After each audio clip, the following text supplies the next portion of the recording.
You know what? I it's killing me. It really is because Impact might just be the best in the game, but also the most freaking disrespected. We're talking no surrender right now. Welcome in to the Instant Classic Wrestling Podcast, the only podcast that is always, I mean always, he means always, they mean always, you mean always, she means always, an instant classic. Danny Dunn! Hi, Jake. We will see you on the flippity dippity. Oh yeah. All right, what is going on, good people? Back at it once again, right here on the Instant Classic Wrestling Podcast, the only podcast that is always, and I mean always, and he means always, an instant classic. Who is I? Who is he? DJ here, Justin over there, the Impact guys, right? I feel like the Impact guys is too generic, right? I don't want to be the Impact Club. I don't want to be the Impact Crew, right? I want to be like something cool. I want to be something cool, okay? Like the Impact Gurus, or like, I don't know. We'll figure it out. What's up, Justin? How you feeling after that No Surrender pay-per-view? I mean, I thought was a pretty good show. We'll go into it with more detail, but overall, and I definitely agree with what you said at the beginning. Impact is like, it's probably the best in the game right now. Like, they're doing some great work over there, but they get this so much disrespect because the name is Impact Wrestling. They're like, oh yeah, TNA, LOL. The stupid moments, or like the botches that they do, they feel like it's low quality, they don't put on good television. But then you watch Ring of Honor and people praise Ring of Honor, and it's basically the same thing. Just like on a, maybe the budgets are basically the same though. So I don't understand like why Impact gets all the hate it does. Yeah, I definitely agree, Justin.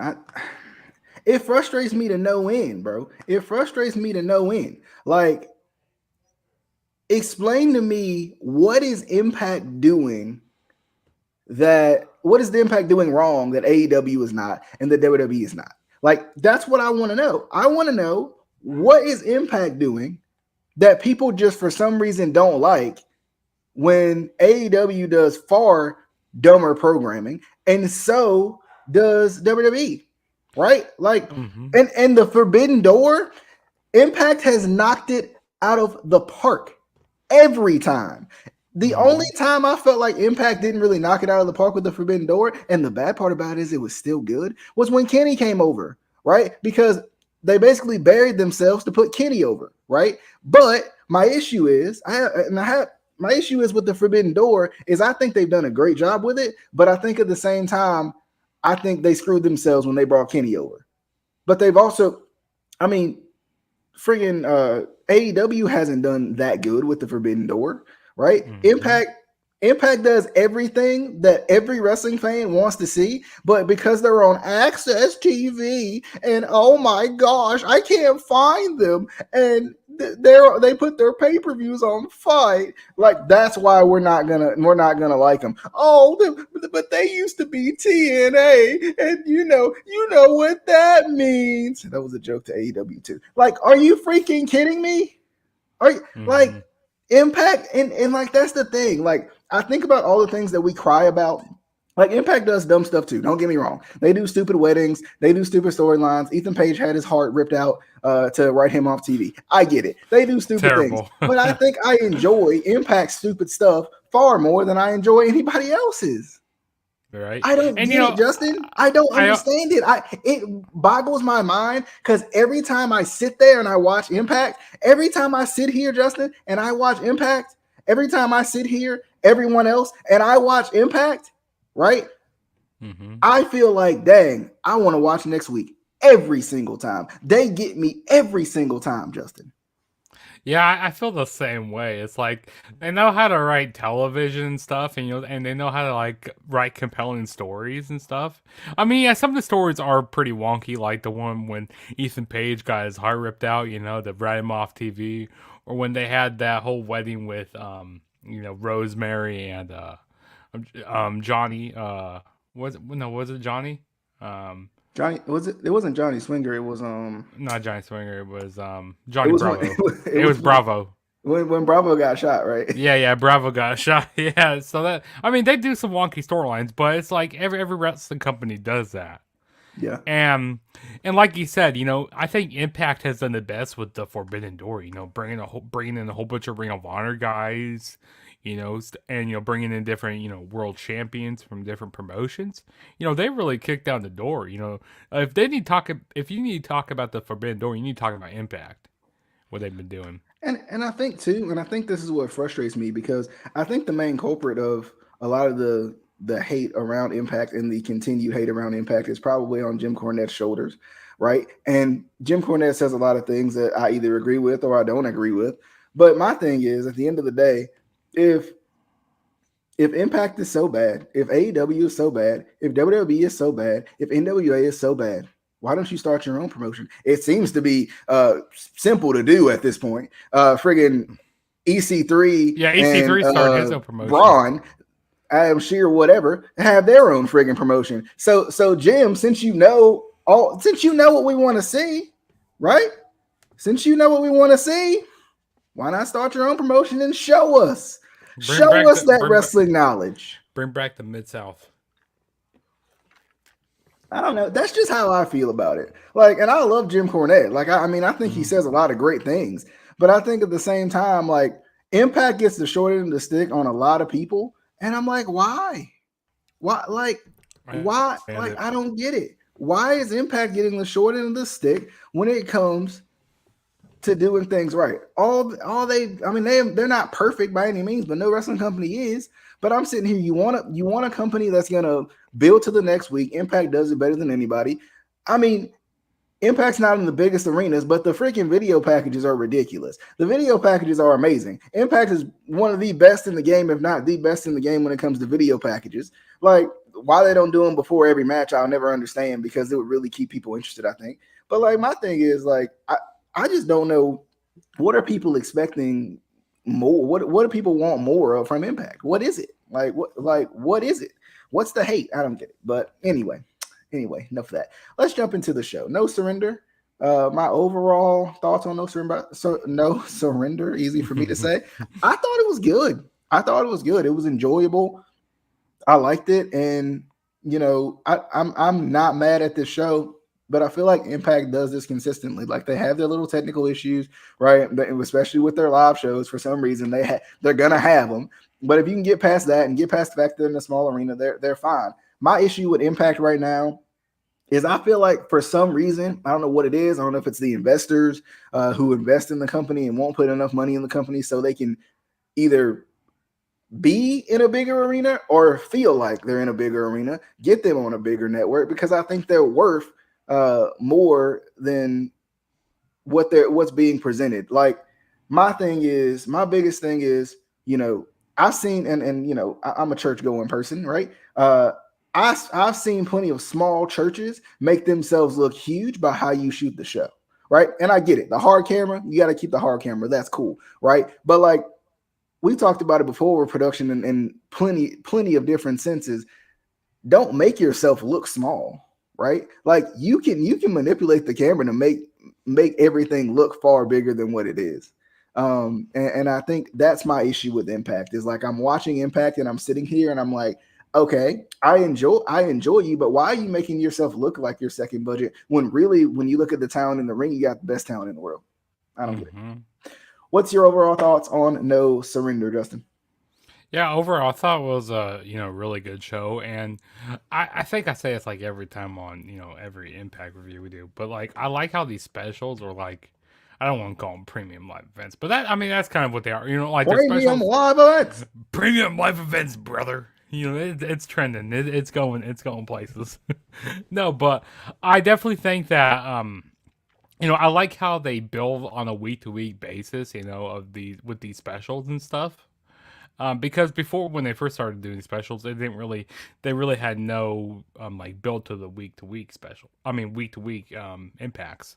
So I like how they do that now. And of course, these are pre-recorded in advance, but like, still, I mean, like I said, Impact's been killing it Like I said, they need to be more respected. Put some respect on their name.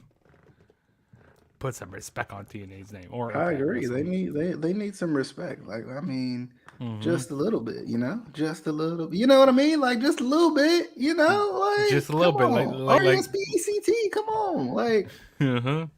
I don't get it. I don't get it. Let's jump into the first match on the card. Did you watch the pre-show? I did not catch the pre-show.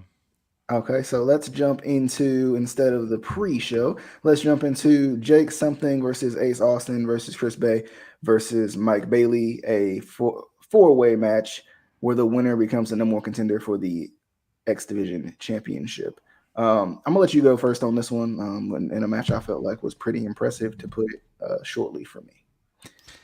Yeah, I really enjoyed this match. I didn't really expect Jake Something. Like, he's the last guy I really predicted to win this match. And, I haven't been watching Impact, like, on a week-to-week basis, but, it's pretty kind of easy to know what's going on here. Ace Austin and Mike Bailey during the match, they were trying to, have some, work together throughout this match. And Mike Bailey, he is really good. Like, and if you've never seen Mike Bailey in the ring, like, he's like, I love the strikes that he does. Like, at the beginning of the match when he was like doing those kicks on Jake Something, that was nice. And we also had some really good high flying from everybody in this match. Everybody was hitting their moves and stuff. Chris Bay was looking nice. The ultimate finesser. He needs to become world champion this year. Like, he needs to become world champion, like, or he at least something in the promotion. But yeah, I really enjoyed this match and something. something. I didn't even mean to do that there. But yeah, Jake Something, yeah, he ended up winning this match, which, like I said, was completely surprising because, like, his character, he really doesn't have much of a character there. He just looks really generic and.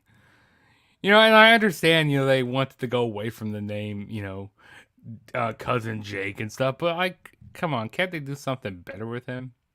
He was like, what's my name? Trying to, yes, I already know what your name is. Like, but can we do something better with him? Like, for real. But he does look pretty good in the ring, though. I'm not going to lie. Yeah, I agree, Justin. I like Jake Something a lot. I wish they would do a little more with him, and I think he was impressive in this match. He just looks like a hoss. He looks like he can just throw everybody around, including Justin and I, on the review. I mean, maybe we'll get the full tour, but I feel like I agree though. Like I think Jake is good, and I think it would be nice to see him as X Division champion, just because I like when Impact does this whole no limits thing, right? I think this no limits. I think if you're gonna say no limits, put it as no limits, right? I feel like that's what makes the X Division so special. Like, I get it. It's almost kind of like an Intercontinental Championship type thing, U.S. Championship, where there is no limits, right? But at the same time, it's like you look at the X Division, you think cruiserweight, right? But then Jonah comes in and wins the title, or Jake Something comes in and wins the title, or even like something that's actually happened, right? Samoa Joe comes in and wins the title, and you're like, whoa, right? Lashley wins the title, and you're like, whoa. And I think that's, they should lean on that more, right? They should lean on the fact that it is no limits more. And even in this match, I liked it. It had a good clash of styles with everybody. Of course, Ace Austin is get it, clash of styles. Clash. That's the thing though. Like with Ace Austin, like, he's ridiculous. He's good. Like every time. I mean, one of the most consistent guys I've seen. Throughout watching Impact, he's that good. Chris Bay, I agree. I think back when Chris Bay won the title before, right? When Chris Bay won the title before, he was kind of a relative unknown, right? We were still learning about him, and I think now, I've literally not watched Impact for 6 months on a consistent basis, and I still care more about Chris Bay now than I did before. And that's what blows my mind, right? Like, I can stop watching Impact, come back in at a pay-per-view or one weekly show here, and I immediately care and feel like people have grown, right? Jake Something has grown since the last time I've seen him. Chris Bay has grown since the last time I've seen him, right? They made Ring of Honor look like they're not a company that's literally on a pause right now, right? They like, we forget, right, that some of us forget that Ring of Honor has literally halted their services for the time being, and Impact has lended them a hand and said, you know what, come over here, show off your talent, because I think Impact actually gets the whole world champion thing, like the world renowned aspect of professional wrestling, what it's supposed to be. And I think Impact has blurred those lines a little bit to a point where I think we honestly take it for granted how good Impact has been at doing that type of a thing. But that's just me. Glad that Jake something won. Definitely glad he won. Glad he got the job done. I hope he wants the title. Maybe, and he may not do it right now. Because I don't. Who is the X Division champion? TJP. I mean, not TJP. Sorry. No. It's Trey Miguel. Trey Miguel. That's right. Because they had later on in the night, they had a backstage segment. That's right. I remember seeing that too. Ace Austin and it was with Ace Austin. They're like, how about we do a tag team match this week on Impact? So yeah. I remember that too. Jumping into Black Taurus versus Jonah, one of the men from Decay, going up against the kind of newcomer with Jonah, the old formerly known as Bronson Reed. I thought this was good because both of these guys are almost like hybrid big guys, which I think, LOL, wrestling fans are not being, satisfied. I feel like we don't enjoy the power type of wrestling anymore, right? Where we cry and complain because we want to see dives, and that's what Randy said, dive, right? We want to see the dives, right? We want to see the high spot, but then we complain about the high spot. So I'm trying to figure out, if I'm a wrestler, how the heck am I supposed to impress you? Because I can't be a big man, right? But I also can't do a spot, right? I can't do a spot because it looked too choreographed or blah, blah, blah, blah, blah. Stop it. This match was amazing. Loved it. And I think like these two guys, they are a good mix of that hybrid style of big man, where they got this athleticism that, does every big man need this type of athleticism? No. But is it nice to see every once in a while? Yeah. Right. Like, and I thought this was good. And Jonah got the win. Not surprised. Black Taurus, I feel like Black Taurus already is very established, right, in Impact, even though he hasn't been there for really that long. I mean, he's been there for like, what, a year or so, maybe a little longer. Yeah, maybe a little longer. Yeah, I mean, I don't remember him joining Decay, but I feel like he's already kind of proven himself, whereas, Jonah's still trying to, get his legs on him. So I think this was a good win for him. What'd you think about the Jonah versus Black Taurus match?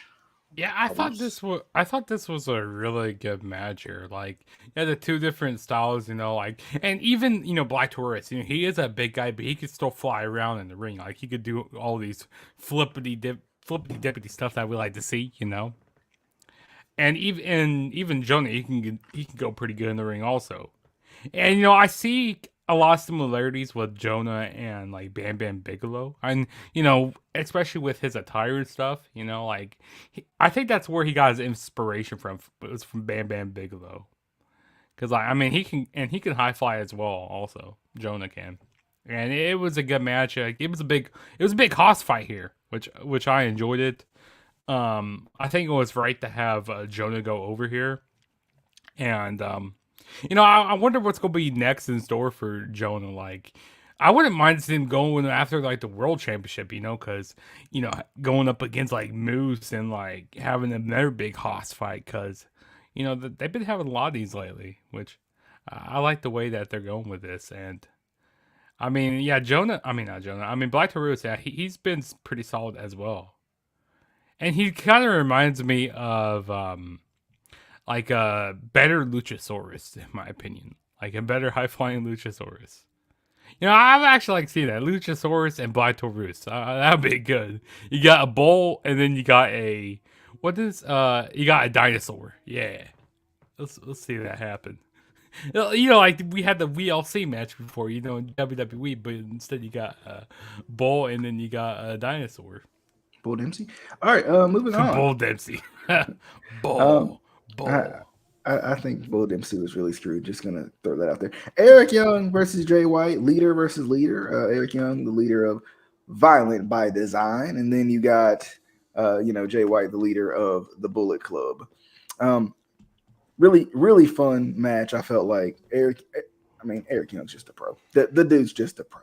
Like every time I watch Eric Young, I'm just so impressed by not only like how transformed his career has been, but just like how much of a legend he's became by, I hate to say it, one title run that people decided to crap on.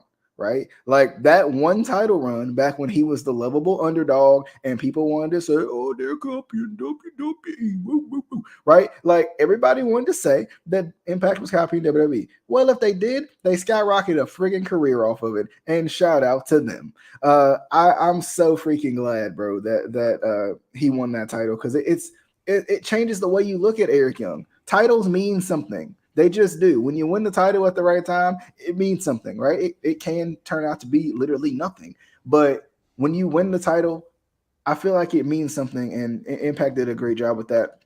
Of course, going up against Jay White, who I think is just amazing too. I like him as the leader of the Bullet Club. He's got charisma. He's really good. I've really enjoyed him since he came into Impact, because I don't get to see a lot of him because he's mostly in New Japan.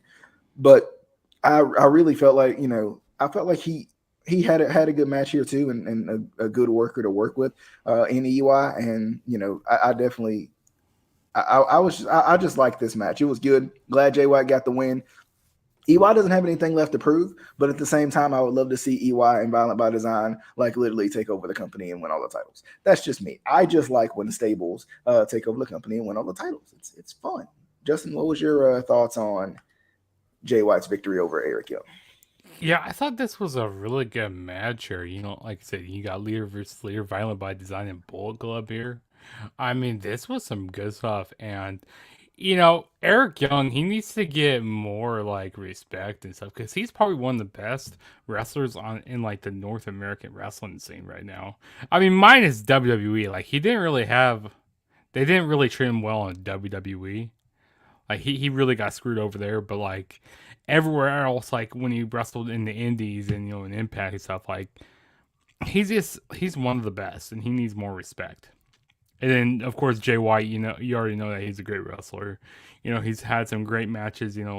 Last year at Wrestle Kingdom and against like Ibushi, no, Kata Ibushi, and he had great matches against him. And this match kind of felt like more like a New Japan type of match. You had a lot of strong style, you had a lot of chops in this match. There was this one spot I like when it was it Jay White or was it Eric Young? I think it was Eric Young. He hit a power driver on the side of the apron. That was a nice spot, and I was expecting Jay White to be winning here, winning this match, but. And I agree with you, DJ. I like when you have these big, faction versus faction battles. I wouldn't mind seeing have like a big fight between like Violent by Design, Bullet Club, and like Honor No More. Like that'd be great to see. Like all three of those factions. That'd be fun to see though. And of course, Team Impact. Yeah, I think so too, and I feel like with this show, it felt like I don't know if it was too long. It wasn't too long, but I felt like at the same time it was a little long for my liking. Right. I mean, it was about the same amount as Elimination Chamber. Right. About 3 hours and stuff. Yeah. But I kind of like the shorter, like not shorter show, but like I kind of like for it to be a shorter show. Mm-hmm. And I feel like they add a lot like onto these shows here, but like some of these matches are fairly short, like 12 minutes or 15 minutes or so. Not very long matches and stuff. Right. So I feel like the show really flies by, but like there's like 9 matches on this card, and then I kind of like the shorter cards, and then like they have longer matches. I kind of like that better. Yeah. How we got with NXT and stuff. Yeah, I can see that. Miranda Elise. Yeah, I probably would botch that name. For the Ring of Honor Women's Championship, I thought this was cool. It was cool to see the Ring of Honor Women's Championship be presented on this show. Especially, I mean, I know Deanna Prazo has it at the moment.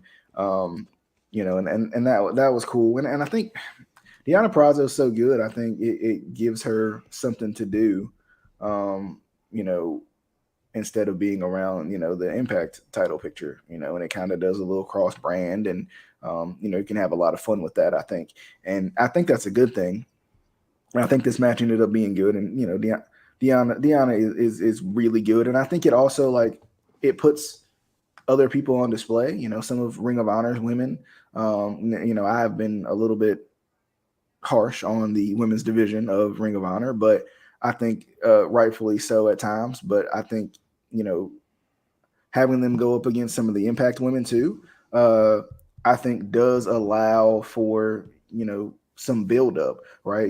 Build up these women so then when they go back to Ring of Honor, when Ring of Honor starts back up in what June or July, whatever it's going to be, I know they got a pay per view they're set to do too. Like when they go back to doing their thing, then other fans have seen them, and that's the whole point of cross promotion in any sense, right? I go on the Juggernaut show, the Instant Classic Wrestling podcast fans, and the Juggernaut show fans, they kind of collaborate, see, you know what I mean? So I mean that's all I'm saying. That's all, and I like that. But what was your thoughts on Deanna Purrazzo retaining the Ring of Honor Women's Championship? Yeah, I really wasn't surprised that she was gonna retain here. This was actually one of my first time seeing this Miranda Elise. Yeah, it's my first time seeing her, and I thought she was pretty good. And I feel like when you see more of this like lucha libre type of wrestling over here, like the United States, because there's not very much. I don't feel like we see much of it anymore over here. Like, do you feel that way, DJ? You talking about like the lucha libre style? Yeah. Yeah, I mean, I think it would be nice, like to see a little bit more of it too, especially from people who maybe you wouldn't expect to see more of a lucha libre style from, right? I mean, you don't have to designate the lucha libre style to be for Rey Mysterio and whatever, right? Let me see a Jay White come from AAA, just making things up at this point, but Jay White come from AAA and use that lucha libre style to his advantage. I mean, even going back to like Jericho too. Jericho's fought in several different countries and done pretty much every style, so he can adopt his wrestling style to that, right? And I think that's one of the kind of the cool things about wrestling is the different styles of. But yeah, I would like to see a little bit more lucha libre aspect too. But I think wrestling fans, or if that's what we're going to call them at this point, wrestling fans tend to fall away from the lucha libre style a little bit too, because of how it is. Like, it's hard to keep wrestling fans impressed for so long. So I think that's kind of the issue. Yeah, I definitely agree with that. But no, like I said, I thought this was a decent match. I mean, nothing like crazy, that blow you out of the water. But I mean, it was a good match. Deanna Purrazzo, she's probably one of the best women's wrestlers in the world right now. Like she's a great wrestler, and she really showed it here. Great technical wrestler. Working on her arm during the match. Putting on the about said disarmer, putting on the Fujiwara armbar, and winning the match. But no, it was a good match show. I enjoyed it. Definitely agree. Moving on, Jordan Grace versus Matt Cardona for the Impact Wrestling Digital Media Championship. Now, once again, one of those things that people tend to not like, and you have your cup of tea, I'll have mine. I'm not saying I love intergender wrestling at all times, but this was something we called for years ago, and now that we have it, we don't want it because LOL wrestling fans. And Jordan Grace, I think, is legit enough to go up against anybody because she's probably stronger than some of the men that's in Impact. She's stronger than both. She's stronger than both of us right here. I mean, you see, I go to the gym once or twice, but I ain't Jordan Grace, okay? But I go to the gym once a year. I'm fine. I'm fine. January 1st, right? January 1st. New Year's resolution. That's my New Year's resolution. but I mean, this is one of those things that, like, for some reason, I feel like, wrestling fans call for this, and now they get it and they don't like it. The digital media championship, I think, is just Impact trying to keep up with the times like everybody else. Like, can you always just defend it on a digital media platform? Maybe. And I think technically, since the show was on Fight, that works. But it's like the maturation of like the TV title, and all that, and stuff of that nature. But I thought this match was good. I thought they worked well together. I don't think it like necessarily insulted our intelligence. I do think, in a way, that Matt Cardona is a little bit too big to be fighting Jordan Grace, just because Matt Cardona is huge. So like, I'm kind of one of those people in that line a little bit too. But at the same time, I felt like it was a good match. It was an enjoyable match. And of course, Matt Cardona retained as I think he should have. I like him as digital media champion, and I think they're doing a good job because Jordan Grace was before, right? He beat her. Yeah. Yeah. Mm-hmm. So I think having somebody who can build it up in that nature, like Matt Cardona, gives him something to do without pushing him straight to the moon. I mean, straight to the world title. So there you go. Justin, what was your thoughts on the digital media championship match? To be honest, I didn't really think of this like as an intergender match. I just thought of this as a wrestling match and stuff. Like, that's how good these two were. That's how well they work good in the ring. I didn't think it was a man versus a woman fighting each other. Like, I just thought it was a good wrestling match.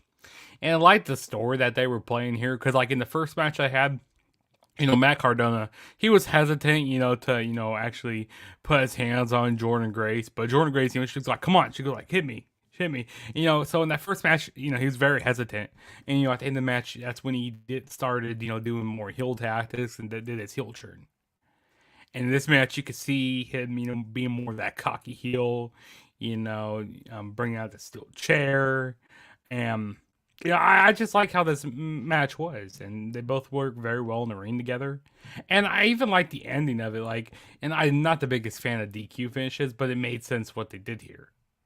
Because, like, with having Jordan Grace, low blow Matt Cardona, I think it made sense, kind of to continue this feud. And, like, it's not like a WWE low blow where they're like, oh, they're trying to protect somebody. No, that's really not the case here. Like, I feel like they're trying to continue this feud. Maybe I feel like this is going to lead to maybe like a death match of some sort, maybe, because we might bring out the GCW or like the NWA Matt Cardona that we're seeing right now. So I wouldn't be surprised if we get that maybe like at the next show or maybe at Rebellion. Who knows? But I feel like a death match is coming up in the future between Jordan Grace and Matt Cardona. All right. Moving on to the Guerrillas of Destiny versus the Good Brothers. Another really good match, I feel like. And one of those, like, I feel like Impact does a good job with like the dream match too, right? Those matches that you feel like you'll never get to see, but because they're working with New Japan and Ring of Honor and have worked with AEW, right? You get those kind of dream aspect type matches. And I think this was I feel like this was one of those, right? You kind of get the original Bullet Club versus what the current Bullet Club at the time, right? And I think that's cool. And at the same time, it's two of the better tag teams in the world. So a lot of layers to this one. But the match itself was good, but then I think the ending was also good with Chris Bay coming out and looked like he was trying to help God, but it didn't really work how he thought it was going to work. But turns out here comes Jay White, and he cost the Guerrillas of Destiny the Impact Tag Team titles in this particular match. And now it seems like Jay White has joined forces with the Good Brothers and Chris Bay, and now we kind of got the new Bullet Club, the old Bullet Club, and they kind of like join forces now, which is kind of cool. I don't know how long Jay White's going to be in Impact, but I mean, I think he's been pretty fun. For the first little bit. What's your thoughts on it? Yeah, I mean, this was a solid tag team match. every time I've been seeing the Girls of Destiny, Tama Tonga and Tonga Loa in the ring on New Japan, I thought they were doing some great stuff over there. And they really have some good chemistry with the Good brothers here. And Good brothers were good with pretty much anybody. And this was a good tag team wrestling here. And the ending kind of like that threw me for a swerve there. Like that really threw me for a swerve with having Jay White come out and turn on the Girls of Destiny, which I'm hyped when the Girls of Destiny come out. Like I love their theme song. Like I add their song to my workout playlist. I mean, it just gets me hype every time they come out. It's a shame you only use it once a year. Yeah, I only use it once a year, so I can only listen to it on January 1st.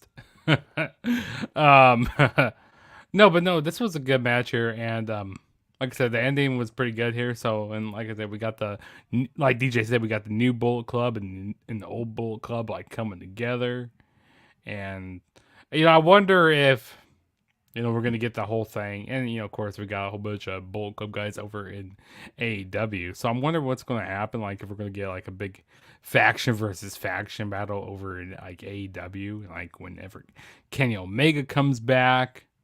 Like, I'm wondering how that's gonna play out. Cause like, I mean, all we're missing is like we're missing Finn Balor over there. Prince Devitt, which I wouldn't be surprised eventually if he gets released from WWE eventually. But I think he was actually on Raw tonight, tagging up with Tommaso Ciampa, if I'm not mistaken. Um, but no, back to this. I thought this was a really good match. It was good. Okay. Um, Moving on to Tasha Steelz versus Mickey James. Tasha Steelz with Savannah Evans. Her heavy. Going up against Mickey James for the Knockouts World Championship, which I once again can't talk enough about how much I love the fact that they call it the Knockouts World Championship. That's cool. At the same time, and once again we talk about this plenty of times, but it's like Tasha Steelz, another one of those people who has grown since the last time I've seen her. The last time I watched Tasha Steelz, she was with Kiera Hogan, I think right at the breakup of them, or either right before, if I'm not mistaken. One of the best women's tag teams, I think, in quite some time. One of the most entertaining, if nothing else.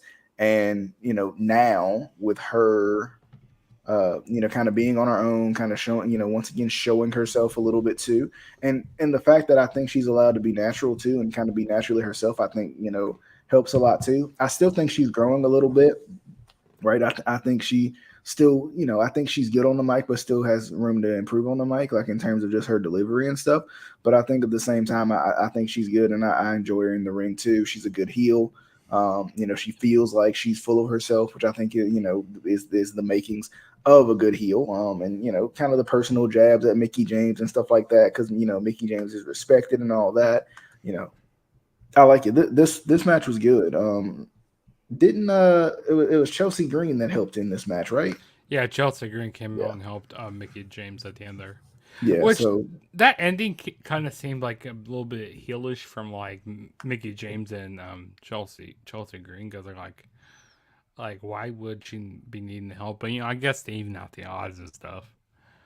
But no, I thought this was a decent match here. I mean, nothing too crazy here in this match. It was I think it was an average Knockouts Championship match. And like you said, DJ, Tasha still, she has been improving like ever since, like from a year ago to where she is now. Like she's doing some good stuff. Like she is really doing good stuff, and even when she won that X Division, or not the X Division, but won that Ultimate X match, I thought that was really good, So I think this was like trying to showcase to see if Tasha Steelz can hang in the main event, which she definitely can hang in the main event. She did good there. I agree. W. Morrissey versus Moose. Another one of those knockdown, drag out style matches. I love Moose. Have loved this title run so far. I always like too when like wrestlers talk during their matches, especially heels. And W Morrissey's kind of been on the come up, and this is one of those matches where I almost feel like people felt like W Morrissey can win it because he's just been rising and rising and rising, but I think at the same time I think Moose has had a good trajectory too. And Moose is one of those guys. I hope that nobody stupid comes in and ruins this title run, because Moose is one of those guys that was kind of like Lashley, back when he was a dominant heel champion too, to where whoever beats him, it's going to be a huge deal. Like whoever beats Moose, it's gonna skyrocket them, almost like over Moose in a way, because he was such a dominant champion. I think they dropped the ball with that a little bit with Lashley and his couple of runs, because they let Rude beat him, and Rude didn't necessarily need to, even though I know that was the feud at the time. But and I think too, like they didn't let Moose beat him for the title, right? Like that was the other thing. Like I thought they were gonna kind of pass the torch from Lashley to Moose. When Lashley was on his way out too, and I don't remember who ended up winning that title. Was it Eddie? I think Eddie Edwards or something. I think it was Eddie, it was Eddie. And I'm Yeah. cool, like, and that was the thing. Because I know Eddie beat Lashley one time with like a roll up or something, and that was like the anything is possible Eddie. But then if I'm not mistaken, I'm pretty sure Eddie beat Lashley again on his way out. Yeah, I think you're right, or maybe it was. Because and the reason that I say that, I don't remember anybody of note beating Lashley. Like it helped Eddie back when he was doing the anything is possible thing, but I don't know if it necessarily. I think Moose should have been the one to take it off of him, but I think Moose has had a good run. I think both of these guys, put on a pretty good match for two big guys. I enjoyed it, and I think I hope this feud continues. If anybody's going to take the title off of Moose, I'm kind of hoping it's going to be W Morrissey, right? Because I think that'll, because of course, Cass didn't really get the chance to be a great singles guy in WWE, and I think he's kind of reinvented himself, and he gotten in better shape, gotten himself clean, all of that, and I think now it might be the time for him to do his thing. But at the same time, I don't know, like. W. Morrissey is a little bit heelish, I think, sometimes to me too. So Yeah, do you really want to was transition from heel to heel like that? I don't know. Mm-hmm. Yeah, it was kind of I kind of like how they did have this style with like heel versus heel, because we don't ever like see that now these days, and it's kind of cool having Matt Cardona. I'm not Matt Cardona. Brian Myers on commentary here. Trying to get in the head of W Morrissey. Saying, hey, you need to be paying attention to the match instead of paying attention to me, or else not gonna win the world title here. But no, this was a great match here. Like two big hosses again. Once again, we had two big hosses going at it. Hitting big moves on each other. And I felt like there were some points where I thought that W Morrissey was going to win the title, because he is that believable to take the title. Which I'm happy that they still keeping it on Moose. Which I think, like you said, DJ, when Moose loses the title, it's going to be a really big deal. Which at this point, I don't know who he could lose it to. I don't know who could take the title off him.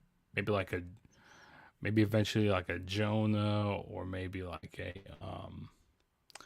I'm trying to think of some other people. Like I don't even know off the top of my head right now. Maybe like a Matt Cardona could take it off of him, or something like that. I don't know. We'll see. Or maybe they might have the rematch with Josh Alexander again. Maybe they're waiting to do that down the line again. And speaking of Josh Alexander, I know he's done at the moment with Impact, but I wonder if he'll come back. Because his visa ran out. I wonder if he can get that renewed and come back. I don't know how visas work per se, but I hope so, because he's one of my favorites. Definitely. That's right. I forgot his visa ran out. Yeah. Yeah, because remember, he was supposed to be in the Team Impact. He was supposed to be on Team Impact, and then everything happened, and that's right. That's right. Yeah, I remember that now. Yep. Yeah, which it's unfortunate for Josh Alexander, because, like I said, he's one of the best wrestlers in the world, and and I like that thing that they had. It was in AEW saying, "Hey, The only reason why we signed Ethan Page was to get the Josh Alexander. I'm like, hey, that's gotta hurt. I don't remember. I don't remember who said it. I think it might have been Tony Khan who said it. I can't remember, but no, about this match, about the WC Mori and Moose match. This was good stuff here. This was really good stuff. I enjoyed it. All right, main event. Team Honor No More versus Team Impact. I love the name Honor No More. I think it's fun. Has several different meanings. Kind of, it's kind of creative. I like it. And the cast of characters from Honor No More, Matt Taven, Mike Bennett, used to be the Kingdom. I don't know if they still are or not. The OGK. OGK, and then the PCO, who everybody seems to love, Vincent and I don't mean Kennedy McMahon, but Vincent and Kenny King with Maria Kanellis. DJ, you're saying Kenny King's name wrong. King King. I love Kenny King. I'm so happy he's back here in Impact. Yeah. I mean, at the time, when he was in Impact, when he was doing the whole stuff with what was it? Was the not Main Event Mafia? The Beatdown Clan? The Beatdown Clan. At that time, I wasn't really the biggest fan of him. But then when he went back to doing his indie stuff in Ring of Honor, I started becoming a bigger fan of Kenny King. He's really good in the ring. And I also love his theme song when he comes out. It goes like King King. He comes out so hyped. Yeah. He doesn't. I like Kenny King. He stays hyped. He always does. You want to give your thoughts on this match first? Yeah, sure. I'll talk about this match. So, I felt like this match was a little overdone with some points. There were some points where I couldn't even keep track of everything that was going on. With all the spots that was happening everywhere, which I think that's the point of this match. It was supposed to be like a whole bunch of chaos happening, with Honor No More, this reckless group, trying to take over Teen or Impact Wrestling. I kind of have a feeling there was something going to be fishy at the end of the match there, with, Eddie Edwards, churning on Team Impact. I had a feeling something was going to happen like that, because when you saw earlier in the night when he got attacked backstage, I'm like, so something's going to happen here. And he did come out. It looks like some of these, when he came out, I like, yeah, this looked very predictable. When he looked like he was going to go after Maria Kanellis, and then bam, he wails Rhino with the candlestick and hits everybody else from Team Impact with the candlestick. And I think, did he hit the Boston Knee Party on Rhino? Or I can't remember. Maybe it was. I don't remember exactly what happened, but and then Team Honor No More came in and they got the win. So, it was very interesting. So we had, which Eddie Edwards, he was part of Ring of Honor, so he is one of the Ring of Honor originals. So it does make sense, that he's kind of a part of this group. Because when you think back to the days with the American Wolves, they came from Ring of Honor. So, looking at it makes sense to do this. Yeah. I think so too. I like this. I like the match, I like the concept. I was a little surprised it wasn't like Elimination. It just seems like one of those matches that would be Elimination. Yeah, I agree with that. I feel like it should have been Elimination. Would have made the match a lot better here. Because it was considering how long it was, I thought it was Elimination. Because I was looking at how much time was left in the show, and I'm like, it's got to be Elimination, right? Yeah, I felt like it should have been Elimination. It felt like something that you see at Survivor Series or something like that. Yeah. Find it so to keep your brand there, which is cool. Yeah.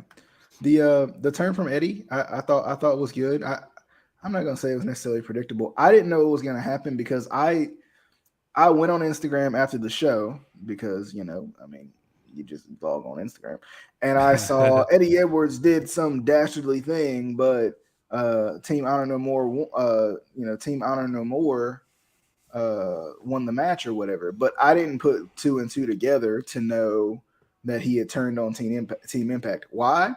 Don't know. Right? Like I don't know how I didn't put it together, but I didn't. So it's still a little surprising for me when it happened, but it was cool. I thought it was kind of a cool little way to do it. I kind of wish they should have had him like come out wrapped up a little bit more, like really beat up, like do the black eye makeup or something. Have him wrapped up, maybe like have his head wrapped up or something like that. Like they really just did a number on him, and then he kind of just does the if you can't beat him, join him type thing. Or whatever, or maybe it's almost like he was faking it or something, something like that. I don't know. I think that would have been funner, or more fun, however you say it. But I mean, I I don't know. I feel like I would enjoy that a little bit more. I like that they didn't have him go through the entire match and then turn, because I don't think that's necessarily stupid, but I think it's kind of stupid, right? That Because would have like been like what WWE does, like with the Big Show. You know how many yeah. times Big Show has done that? Well, and it's like, why would I go through the whole match with you as your partner just to screw you? Now I'm tired, sweaty, and I got to go back and rest up. Instead of, I can just come out and be a real heel, right? Come out and just be, the dastardly heel or whatever. But I don't know. Hmm. I think Eddie works better in this particular gimmick as a heel. So I think that's good. I think him going back to heel, I think it is a good thing. And I mean, given who's on the, I don't know who's necessarily the spokesperson for Honor No More, because I mean Matt Taven can cut a promo, Mike Bennett can cut a promo, Kenny can cut a promo, and then of course you got adding Eddie Edwards who can cut a promo too. So you never really know. I mean, of course they'll probably all talk a little bit here and there, but definitely, I thought it was a good ending to the show, and I feel like Impact is also the king or queen of the cliffhanger, right? Like they're the king of the all right, what's going to happen next type of a feel, right? They do this at a lot of their pay per views, where they almost either leave you wanting more, or they're like, what, uh, what's going to happen next, right? Like, I mean, even just thinking about Moose ruining Josh Alexander's run. Like I literally like was laughing. Like I was dying laughing. It was so good. Right? Like Impact once again just impresses me. And they deserve a lot of credit. They probably won't get it, but they deserve it. I'm gonna give it to them. And that's how I feel about it. But good show, definitely an enjoyable, a good show, an enjoyable show. Any final thoughts you got, Justin, before we sign off from the good people? I know, hoping that tomorrow we will be live with the Elimination Chamber review and talk about that. And hopefully we'll have more thoughts than it was a show. Yeah, I thought this, like, overall, like, this was a great show. A lot of matches, like, on this show. There was a ton of matches, but no, overall it was really good. I enjoyed it. And like you said, Elimination Chamber, yeah, we'll get with that tomorrow. And that definitely was a show, as Casey would say. Um, Yeah, well, so coming up tomorrow, Elimination Chamber review. We'll talk about that. We are trying to come up with a more consistent schedule, but LOL, it is wrestling. So it's kind of, as much as scheduled out as wrestling is also very like sporadic sometimes with like pay-per-views and stuff. So, we're trying to figure it out, trying to get a, more consistent schedule for everybody and for all of us involved too. But definitely enjoyed this show. Definitely, Justin had a lot of fun as always. I of course appreciate you for coming by, and we'll be back, of course, once again for the Elimination Chamber review coming up tomorrow. Until next time. No, we're not having technical difficulties. I just think it's a cool graphic. Bye. Technical